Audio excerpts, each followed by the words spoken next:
او زبان فارسی و عربی میخواند،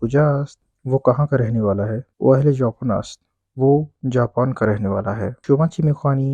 آپ کیا پڑھتے ہو؟ من کتاب انگلیسی میخوانم۔ شما چند تا کتاب انگلیسی داری؟ آپ کے پاس کتنی انگریزی کی کتابیں ہیں؟ من 3 تا کتاب انگلیسی دارم، میرے پاس 3 انگریزی کی کتابیں ہیں۔ کتابهای شما در خانه است؟ کیا آپ کی کتابیں گھر پہ ہے؟ نو، کتابهای من روی میز است، نہیں میری کتابیں میز کے اوپر ہے۔ روی میز یعنی میز کے اوپر۔ موفق باشید یعنی کامیاب رہو۔ متشکرم یعنی بہت شکریہ، شکر گزار ہوں آپ کا۔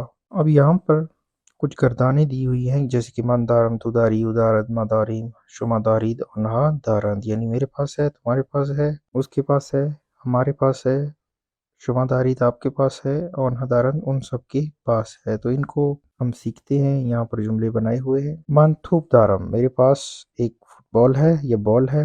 تو کتاب داری، تمہارے پاس کتاب ہے۔ او کیف دارد، اس کے پاس بیگ ہے۔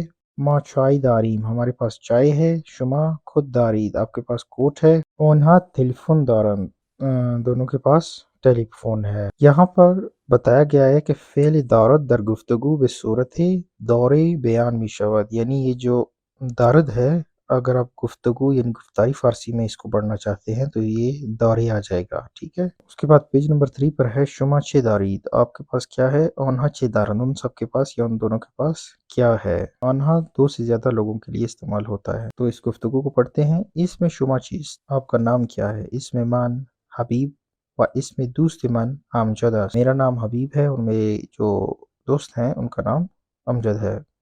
شما چه دارید، آپ کے پاس کیا ہے؟ ما کتاب فارسی داریم، ہمارے پاس فارسی کی کتاب ہے۔ اس میں آنها چیست، ان کا نام کیا ہے؟ اس میں آنها جواد و تقی است، ان کا نام جواد اور تقی ہے۔ آنها چه دارند، ان کے پاس کیا ہے؟ آنها کتاب عربی دارند، ان کے پاس عربی کی کتاب ہے۔ یہاں پر جو جملے لکھے ہوئے ہیں یہ ہیں کوشچن کی صورت میں، ان کو آپ نے آنسر کرنا ہے، جیسے کہ من چه دارم، میرے پاس کیا ہے؟ من کتاب دارم۔ تو چه داری، تو توپ داری۔ او چه دارد، او اسب دارد۔ تو اس طرح آپ نے آنسر کرنا ہے اس کو۔ ان کے آنسر بھی لکھے ہوئے ہیں، یہ کلاس ورک ہے، آپ اس کو کسی کلاس والوں کے ساتھ کر لینا۔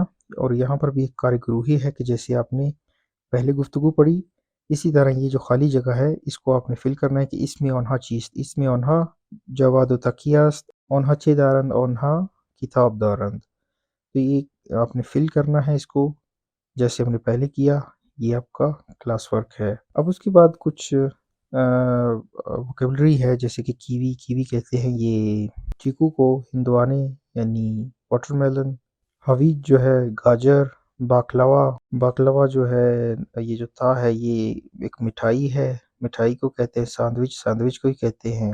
اور یہ جو الویے ہے، الویے ایک خاص قسم کی ڈش ہے جس سے کہ ہمارے پاکستان میں فروٹ چاٹ ہوتی ہے، یہ اس طرح ہے۔ تو یہاں پر ہم اپنے لیسن کو اینڈ کرتے ہیں، انشاءاللہ نیکسٹ ویڈیو میں پارٹ 2 میں بقایا جو بک رہتی ہے اس کو ہم پڑھیں گے، کیونکہ ویڈیوز پھر زیادہ لمبی ہو جاتی ہیں۔ چینل کو ضرور سبسکرائب کریں۔ اللہ حافظ۔